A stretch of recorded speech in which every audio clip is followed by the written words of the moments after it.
Good morning students. कल हमने आपको सांख्यिकी की परिभाषा बहुवचन के रूप में समझाई थी। इसी क्रम में अब आगे की ओर बढ़ते हैं और सांख्यिकी की परिभाषा एक वचन के रूप में विद्वानों के द्वारा दी गई है। आज हम इस क्लास में सांख्यिकी की एक वचन के रूप में दी गई परिभाषा का चर्चा करेंगे। स्टैटिक्स का जब हम एक वचन के रूप में प्रयोग करते हैं तब इसका आशय उस शास्त्र से होता है जिसका अध्ययन हम कर रहे हैं। जैसे सांख्यिकी विज्ञान, सांख्यिकी विधियां आदि नामों से संबोधित किया गया है। इस अर्थ में समंकों का संग्रहण, वर्गीकरण, सारणीयन, विश्लेषण, निर्वचन आदि सभी कार्य सम्मिलित हैं। विभिन्न विद्वानों द्वारा दी गई परिभाषाओं को हम प्रमुख रूप से दो वर्गों में बांट सकते हैं। प्रतिष्ठित विचारकों की परिभाषाएं, आधुनिक विचारकों द्वारा दी गई परिभाषाएं। प्रतिष्ठित या प्राचीन मत की परिभाषाएं, इसमें हम डॉक्टर बाउले की परिभाषा को शामिल कर सकते हैं। बाउले ने सांख्यिकी की 3 परिभाषाएं दी हैं। डॉक्टर बाउले ने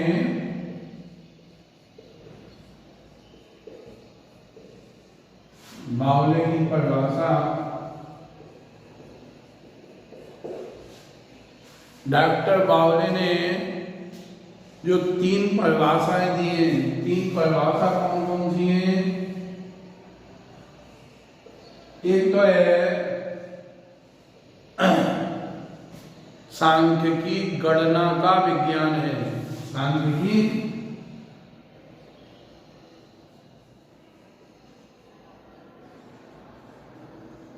गणना का विज्ञान है। इन्होंने कहा कि सांख्यिकी एक गणना का विज्ञान है। दूसरा, सांख्यिकी सामाजिक व्यवस्था को संपूर्ण मानकर उनके सभी प्रकटीकरणों, प्रदर्शनों में माप करने का एक विज्ञान है। दूसरा है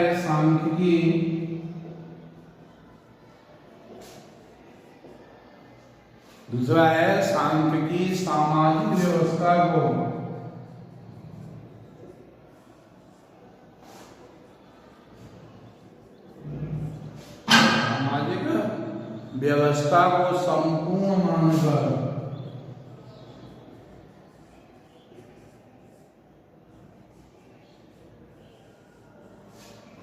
संपूर्ण मानकर सभी प्रकटीकरणों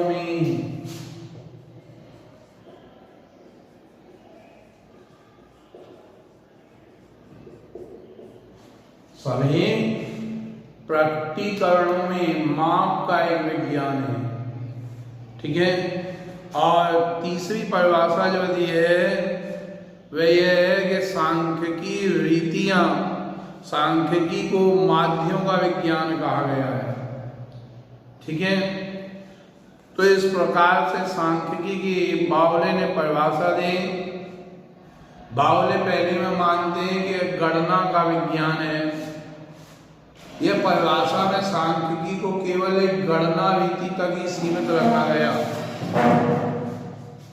सांख्यिकी की यह परिभाषा उपयुक्त नहीं जान पड़ती क्योंकि गणना समस्याओं के अध्ययन की एक रीति मात्र है, गणनाओं का ही विज्ञान नहीं है। एकमात्र विधि यह गणनाओं की ही नहीं है, गणना सांख्यिकी की एक महत्वपूर्ण विधि है। यह बात सही है, किंतु किसी एक विधि को संपूर्ण ज्ञान की संज्ञा प्रदान नहीं की जा सकती। वास्तव में किसी समस्या का अध्ययन गणना एवं अनुमान से ही लगाया जा सकता है। दूसरा है सांख्यिकी सामाजिक व्यवस्था। यह सामाजिक व्यवस्था के संपूर्ण मान करके सभी तथ्यों को प्रकट करने का विज्ञान है।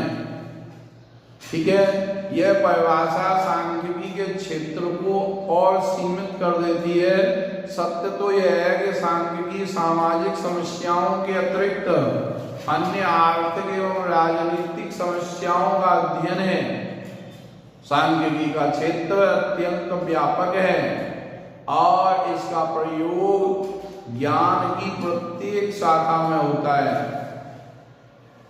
इसमें सांख्यिकी रीतियों के बारे में कुछ भी नहीं कहा गया है। यह परिभाषा अस्पष्ट प्रतीत होती है। तीसरा बताया, सांख्यिकी को सही अर्थों में माध्यम का विज्ञान कहा गया है। Statistics may rightly be called the science of average। सांख्यिकी सामाजिक एवं आर्थिक समस्याओं के अध्ययन की एक ऐसी रीति है जो माध्यम पर आधारित है। इसमें व्यक्तिगत समस्याओं का न तो अध्ययन किया जाता है, न ही व्यक्तिगत निष्कर्ष निकाले जाते हैं। इस परिभाषा में सांख्यिकी की अनेक रीतियों में से एकमात्र रीति माध्य को ही स्थान दिया गया है। माध्य के प्रयोग से संपूर्ण सांख्यिकी विज्ञान की तुलना नहीं की जा सकती है। ठीक है, सांख्यिकी में अनेकों विधियों का उपयोग किया जाता है, केवल माध्यम का ही नहीं किया जाता। अतः हम कह सकते हैं कि सांख्यिकी केवल एक माध्यम का ही विज्ञान नहीं है। अब बॉडिंगटन कहते हैं सांख्यिकी अनुमानों और संभावनाओं का विज्ञान है। बॉडिंगटन की परिभाषा कि सांख्यिकी अनुमान और संभावनाओं का विज्ञान है। इस परिभाषा में दो मुख्य विशेषताएं सांख्यिकी की बताई। प्रथम, यह अनुमानों का विज्ञान है। जब अनुसंधान विस्तृत पैमाने पर किए जाते हैं तो वस्तुतः बड़ी संख्या की गणना संभव नहीं होती। अतः सांख्यिकी में केवल अनुमानों पर आधारित गणनाओं का सहारा लिया जाता है। द्वितीय, सांख्यिकी संभावनाओं का विज्ञान है। जब किसी विषय के संबंध में भविष्य का अनुमान लगाया जाता है तो इसे संभाव्यता कहते हैं। बाउले की तरह बॉडिंगटन की परिभाषा भी अपूर्ण और भ्रामक ही है, क्योंकि यह मात्रिक रीति है। संपूर्ण सांख्यिकी शास्त्र मानते हैं जो भ्रामक एवं अशुद्ध है। अब कुछ लोगों ने कहा है कि सांख्यिकी भ्रामक है, अशुद्ध है, तो यह बात कुछ अपूर्ण और सही नहीं है। आधुनिक मत की परिभाषाओं पर हम ध्यान दें तो आधुनिक मत की जो परिभाषाएं वह क्या कहती हैं संदर्भ में, प्रोफेसर किंग कहते हैं सांख्यिकी विज्ञान वह प्रणाली है जिसके द्वारा किसी एक गणना या अनुमान के विश्लेषण से प्राप्त परिणामों के सामूहिक प्राकृतिक तथा सामाजिक घटनाओं का विवेचन किया जाता है। प्रोफेसर किंग की यह परिभाषा भी कुछ हद तक सांख्यिकी की कई विशेषताओं का उल्लेख करती है। इस परिभाषा में प्राकृतिक या सामाजिक घटनाओं का विवेचन किया गया है। यह विवेचन गणना या अनुमानों द्वारा प्राप्त समंकों के विश्लेषण आदि पर आधारित है। तो इस परिभाषा में सांख्यिकी की सभी रीतियों का समावेश नहीं है। अब सेलिंगमैन ने कुछ परिभाषा दी है। सेलिंगमैन कहते हैं सांख्यिकी एक विज्ञान है जो कि अनुसंधान पर प्रकाश डालने के लिए एकत्रित समंकों के संग्रहण, वर्गीकरण, तुलना और निवर्चन के संबंध रखती है। यह परिभाषा सांख्यिकी की सभी रीतियों का समावेश करती है, परंतु इसमें सांख्यिकी की प्रकृति पर कोई प्रकाश नहीं डाला गया है। इसी प्रकार से कुछ और विद्वान भी सांख्यिकी की परिभाषा देते हैं, जैसे क्रॉक्स्टन तथा क्राउडिंग सांख्यिकी को संख्या संबंधी के संग्रहण, प्रस्तुतिकरण, विश्लेषण और निवर्चन के रूप में ही परिभाषित किया गया है। ठीक है, अनेकों विद्वानों पर के अनेकों मत हैं। उन अनेकों मतों के आधार पर सांख्यिकी की परिभाषा सभी विद्वानों ने अपने अपने तर्क के अनुसार दी है। ठीक है, सांख्यिकी की अब हम एक उपयुक्त परिभाषा निश्चित करते हैं कि क्या है। उपयुक्त वर्णित परिभाषाओं के अध्ययन से स्पष्ट है कि विभिन्न विद्वान विभिन्न मत रखते हैं। इस कारण इसका क्षेत्र व्यापक और दिन प्रतिदिन विकसित होता जा रहा है। सांख्यिकी को कोई विद्वान कला एवं विज्ञान भी मानते हैं। सांख्यिकी विज्ञान भी है और कला भी है, जो सामाजिक, आर्थिक और प्राकृतिक समस्याओं के अध्ययन के समाधान हेतु समंकों का संग्रहण, वर्गीकरण, सारणियन, प्रदर्शन, विश्लेषण एवं निवर्चन करती है। ठीक है, इससे संबंधित वैज्ञानिक रीतियों के प्रयोग से अन्य भौतिक एवं सामाजिक विज्ञानों को समझने में सहायता मिलती है, ताकि निर्धारित उद्देश्यों की पूर्ति की जा सके। अब हम जो है सांख्यिकी के क्षेत्र के बारे में कुछ चर्चा कर रहे हैं।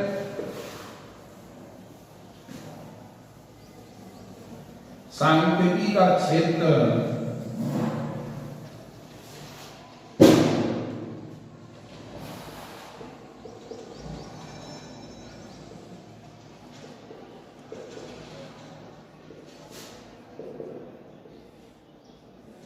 सांख्यिकी के क्षेत्र की बात करेंगे। सांख्यिकी का प्रयोग ज्ञान के विभिन्न पहलुओं व मानव प्रयत्नों के क्षेत्रों में किया जाता है। आधुनिक समय में सांख्यिकी का क्षेत्र पर्याप्त विस्तृत एवं व्यापक हो गया है। इसके क्षेत्र के बारे में जानने के लिए हमें निम्नलिखित बातों पर जानकारी अवश्य प्राप्त करनी होगी। नंबर 1, सांख्यिकी की विषय सामग्री क्या है? What is the subject material? दूसरा है सांख्यिकी की प्रकृति क्या है? सांख्यिकी विज्ञान है या कला है? सांख्यिकी विज्ञान है या कला है अथवा दोनों है? सांख्यिकी की सीमाएं क्या है? तो सबसे पहले हम इसकी विषय सामग्री क्या है, तो इसकी विषय सामग्री को देखें तो इसकी विषय सामग्री को हम दो वर्गों में बांट सकते हैं, सांख्यिकी रीति और सांख्यिकी सिद्धांतों पर। सांख्यिकी की कुछ रीतियां हैं, समंकों का संकलन करना, वर्गीकरण करना। समंकों का संकलन यानी कलेक्शन ऑफ डाटा, ये कार्य प्रत्येक अनुसंधान के लिए अत्यंत आवश्यक है। पहला आवश्यक कार्य है समंकों का संकलन। समंक का मतलब है डाटा। इसमें निश्चित किया जाता है कि किसी समस्या से संबंधित समंक कब, कहां से, कितने और किस ढंग से एकत्रित किए जाएंगे, ताकि समस्याओं पर समुचित प्रकाश डाला जा सके। फिर इसके बाद होता है इसका वर्गीकरण यानी क्लासिफिकेशन।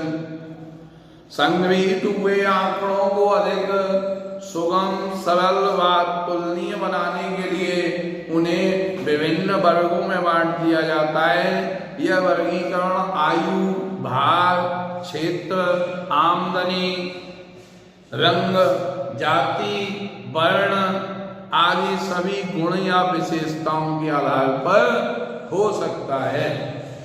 ठीक है, तो वर्गीकरण, संकलन और वर्गीकरण ये सांख्यिकी का सबसे पहला विषय सामग्री है। इसके बाद हम बातचीत करते हैं सारणीयन, टेबुलेशन। वर्गीकरण क्षेत्र का नित्य प्रिय, आंखों को अच्छा लगने वाला, आकर्षक, सुग्राह्य तथा तुलना योग्य करने के लिए उन्हें टेबुलेशन यानी सारणीबद्ध करना। फिर इसके बाद प्रस्तुतिकरण, प्रेजेंटेशन। वर्गीकरण आंकड़े सरल हो जाते हैं और सारणियों द्वारा उन्हें सुव्यवस्थित रखा जा सकता है, किंतु बिंदु रेखा या चित्रों द्वारा आंकड़ों को प्रदर्शित करके यह प्रयत्न किया जाता है उनकी एक अमिट छाप मस्तिष्क पर पड़ जाए। फिर इसके बाद है विश्लेषण। समंकों का वर्गीकरण एवं सारणीयन करने के बाद उनका विश्लेषण आवश्यक हो जाता है। विश्लेषण करने के बाद केंद्रीय प्रवृत्ति की मापों के माध्यम से आंकड़ों का प्रतिनिधि समंक के रूप में प्रकट किया जा सकता है। आंकड़ों से उनकी तुलना की जा सकती है। अपकिरण की मापें, विषमता की मापें, सहसंबंध, गुण संबंध, काल श्रेणी का विश्लेषण, अंतर्गणन, बाह्यगणन, सूचकांक आदि को आवश्यकता अनुसार अपनाया जाता है। इसके बाद है निवर्चन। सांख्यिकी ज्ञान के अंतर्गत संग्रहित समंकों को विश्लेषण किया जाता है। जब सांख्यिकी जांच हो जाती है और जांच के बाद उनका विश्लेषण प्राप्त किया जाता है और उन्हें सरल शब्दों में व्यक्त किया जाता है ताकि साधारण व्यक्ति भी इनके बारे में कुछ जान सके। इसके बाद आता है पूर्वानुमान। पूर्वानुमान भी एक सांख्यिकी रीति है जिसके द्वारा भूत और वर्तमान के विश्लेषण से भविष्य के बारे में कुछ घोषणा की जा सकती है।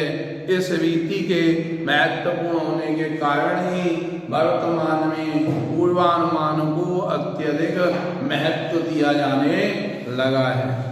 ठीक है, तो हमने ये सांख्यिकी की कुछ प्रवृत्तियों का वर्णन किया है। ठीक है, अब व्यावहारिक सांख्यिकी, एप्लाइड स्टैटिक्स। व्यावहारिक सांख्यिकी रीतियों या व्यवहारिक तथा क्रियात्मक पक्ष से संबंधित है। सांख्यिकी रीतियां हमें सिद्धांतों का ज्ञान कराती हैं, परंतु सिद्धांतों या रीतियों को व्यवहार में कैसे प्रयोग किया जाए इस विषय का अध्ययन व्यावहारिक सांख्यिकी में किया जाता है। उदाहरण के लिए किसी देश की जनसंख्या, मजदूरी आदि से संबंधित अंकों का किस प्रकार विश्लेषण, प्रदर्शन व निवर्चन किया जाए, यह सांख्यिकी का क्षेत्र है। व्यावहारिक सांख्यिकी का अध्ययन 3 वर्गों में किया जा सकता है। पहला है वर्णनात्मक, दूसरा वैज्ञानिक, तीसरा व्यावसायिक सांख्यिकी। वर्णनात्मक, दूसरा वैज्ञानिक और तीसरा व्यावसायिक सांख्यिकी। अब ये तो हमने क्षेत्र की बात की, अब बात करते हैं सांख्यिकी की प्रकृति क्या है। सांख्यिकी का क्षेत्र हो गया, इसके बाद हम करते हैं सांख्यिकी की प्रकृति।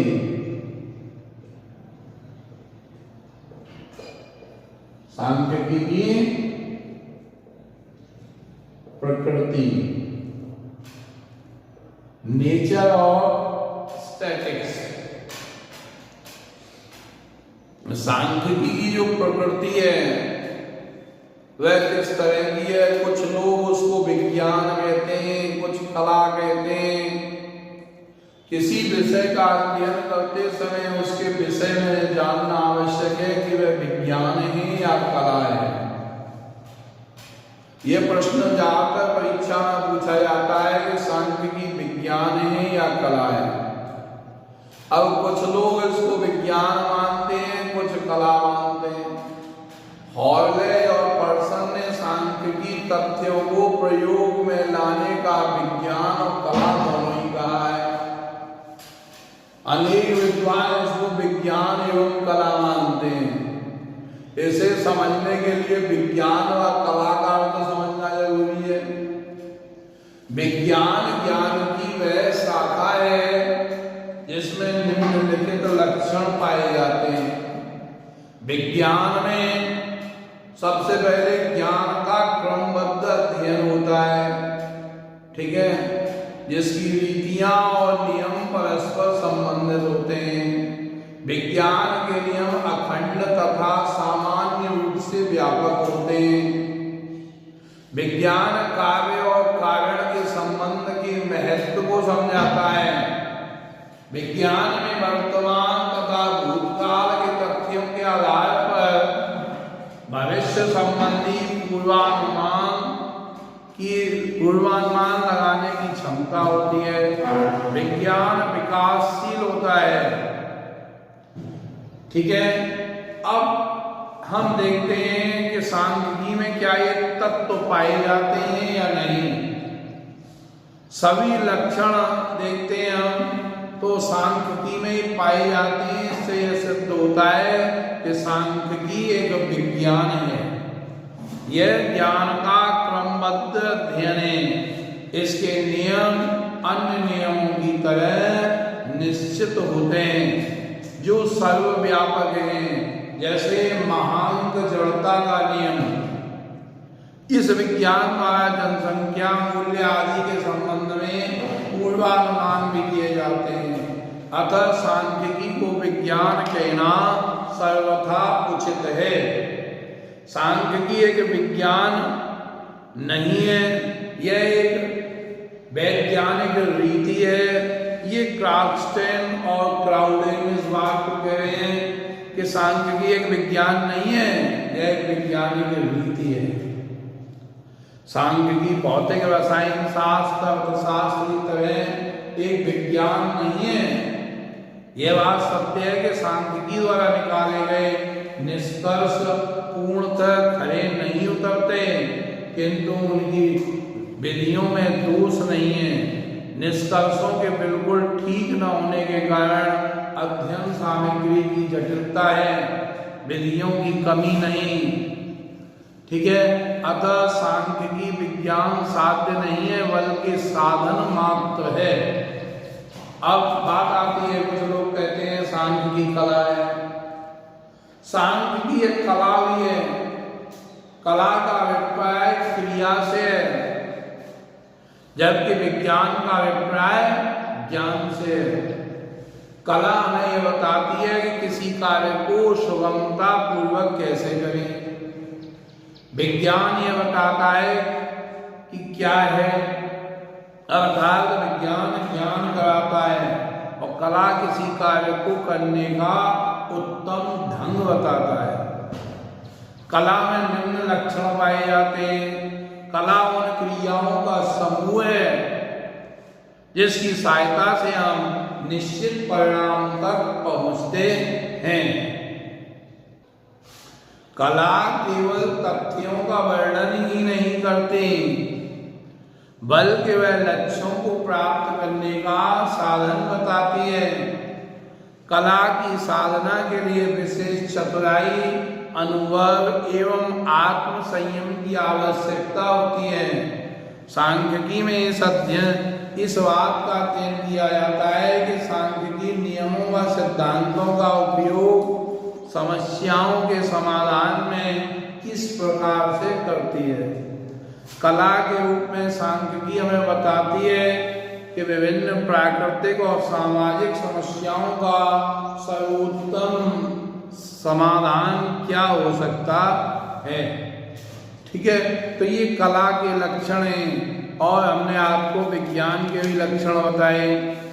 तो अब हम अध्ययन के पश्चात ये बता सकते हैं कि सांख्यिकी विज्ञान भी है और कला भी है। ठीक है, इस संबंध में टिप्पेट का यह कथन स्मरणीय है कि सांख्यिकी विज्ञान और कला दोनों हैं। यह विज्ञान इसलिए है क्योंकि इसकी रीतियां मौलिक रूप से क्रमबद्ध हैं और उनका सर्वत्र प्रयोग किया जाता है। ठीक है, बात आती है इसकी सांख्यिकी की सीमाओं की। सांख्यिकी की सीमाएं कहां तक हैं, क्या क्या कर सकती है।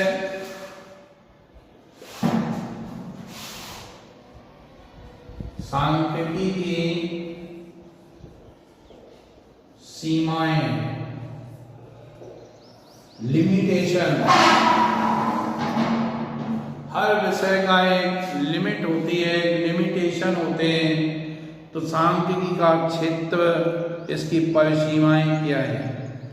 सांख्यिकी का जो लिमिटेशन है, क्षेत्र है, वह बहुत व्यापक है। सांख्यिकी रीतियों का प्रयोग किसी भी ऐसे क्षेत्र में किया जा सकता है जहाँ समस्याओं का आंकिक अध्ययन करना आवश्यक है, किंतु इस विज्ञान की कुछ सीमाएं हैं जिन्हें ध्यान में रखना अति आवश्यक है, अन्यथा ज्ञात निष्कर्ष भ्रामक हो सकते हैं। सांख्यिकी को अनुसंधान का एक बहुमूल्य साधन समझना चाहिए, किंतु इसकी बहुत सी परिसीमाएं हैं जिन्हें हटाया जाना संभव नहीं है। इसी कारण इन पर हमें सावधानी से विचार करना चाहिए। सांख्यिकी किसी समस्या के केवल आंकिक अथवा परिमाणात्मक स्वरूप में सांख्यिकी समूह का अध्ययन करती है, व्यक्तिगत इकाइयों का नहीं। सांख्यिकी के अध्ययन की विशेषता है कि किसी विशेष इकाई को लेकर उसके व्यक्तिगत गुणों का विवेचन नहीं किया जाता, बल्कि यह समूह में अध्ययन करती है। सांख्यिकी संदर्भ रहित विश्लेषक एवं निवर्चन की स्थिति में सांख्यिकी निष्कर्ष असत्य व भ्रामक सिद्ध हो सकते हैं। सांख्यिकी नियम केवल औसत रूप से लागू होते हैं, दीर्घ काल के लिए यह सत्य नहीं होते हैं। सांख्यिकी समंकों का समान और सजातीय होना अति आवश्यक है। सांख्यिकी केवल साधन प्रस्तुत करती है और समस्या का समाधान नहीं। ठीक है, सांख्यिकी के उपयोग की तुलना एक शराबी से की जा सकती है। एक शराबी बिजली के खंभे के सहारे के लिए प्रयोग करता है, न कि इसकी रोशनी का उपयोग करता है। तो इस प्रकार से हम कह सकते हैं सांख्यिकी केवल साधनों को प्रस्तुत करती है, समस्याओं का समाधान नहीं करती है। इस सीमा के संबंध में सभी लोग एक मत नहीं है। बाउले का कहना है कि सांख्यिकी का कार्य एक सतर्क प्रयोगकर्ता की भांति समंकों का संकलन, प्रदर्शन तथा वर्णन करना है। इससे निष्कर्ष निकालना नहीं है। वास्तव में सांख्यिकी तो कच्ची सामग्री के रूप में है। सांख्यिकी हमारे हाथ में एक कच्ची मिट्टी के समान है, जिससे हम देवता या दानव कुछ भी बना सकते हैं। सांख्यिकी रीतियों का सही उपयोग उसी व्यक्ति द्वारा किया जा सकता है जिसे सांख्यिकी रीतियों का पूर्ण ज्ञान हो। ठीक है, सांख्यिकी रीतियां वैज्ञानिक रीतियां हैं, अतः इनका प्रयोग वे ही व्यक्ति कर सकते हैं जिन्हें सांख्यिकी नियमों का पूर्ण ज्ञान है। जिन्हें पूर्ण ज्ञान नहीं है वह समंकों का ठीक से उपयोग नहीं कर सकते और उनसे निकाले गए परिणाम भ्रमात्मक हो सकते हैं। यूल व केंडाल कहते हैं कि अयोग्य व्यक्ति के हाथ में सांख्यिकी रीतियां अत्यंत खतरनाक औजार हैं। ठीक है, जानकारों के लिए तो ठीक है, लेकिन अयोग्य व्यक्तियों के हाथ में एक तलवार के समान है। सांख्य की रीति किसी समस्या के अध्ययन की अनेक रीतियों में से एक है। प्रोफेसर क्रॉक्स्टन तथा क्राउडेन ने कहा है कि एक समाधान विभिन्न रीतियों द्वारा ज्ञात किया जा सकता है। सांख्यिकी उन रीतियों में से एक है। ठीक है, सांख्यिकी रीतियों से निकाले गए निष्कर्षों पर हम आंख मूंद कर विश्वास नहीं कर सकते। सांख्यिकी रीतियां से निकाली गई समस्या का सर्वोत्तम हल है, यह कह पाना गलत है। किंतु सांख्यिकी को चाहिए कि सांख्यिकी रीतियों के प्रयोग से प्राप्त निष्कर्षों की तुलना अन्य रीतियों से भी कर ले। इस प्रकार उपयुक्त सीमाओं का अध्ययन करने के पश्चात हम यह कह सकते हैं कि अनुसंधानकर्ता कि इन रीतियों के प्रति जागरूक रहना चाहिए ताकि उसके द्वारा ज्ञात निष्कर्ष सत्यता के निकटतम हो सके।